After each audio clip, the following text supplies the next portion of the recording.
talk about the Genius Files and writing action and adventure for kids, but I'd be wasting an opportunity if I didn't talk to you a little bit about writing humor for kids before we leave my weird school behind. So what is the secret to writing humor for kids? What tips do you have for us? Yeah, I knew you were going to ask me that. And it's a little bit like asking, hey, be funny. yeah. I don't know that it can be taught, really. I mean, I am trying to write. I don't always write funny.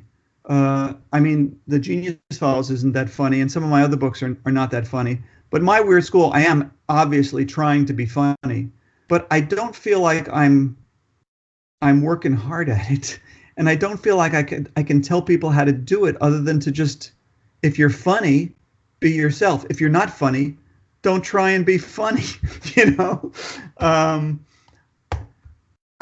I guess the biggest thing is kids and human beings crave novelty.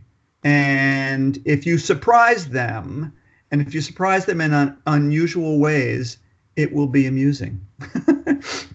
but I can't give you specific tips on how to write funny. It's just either you got it or you don't have it. You know what I mean? Oh, I think so. But I was really hoping you had the secret just buried back there in a shelf you could pull out and say, Rob, do this, and from now on you will be as funny as Dan Gutman. And I said, yes. and a lot of authors will say, what's the secret to being successful? And I don't know. What works for me might not work for another person. What works for another person might not work for me.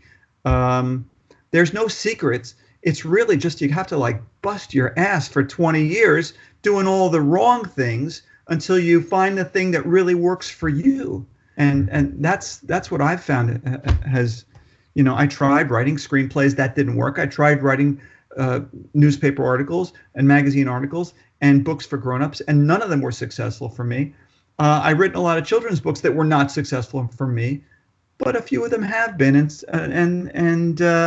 it's just a matter of, and I always tell my kids, and I tell young people, try everything. Find out what doesn't work. Like Thomas Edison working on the light bulb, he tried 10,000 different filaments before he hit on the one that worked.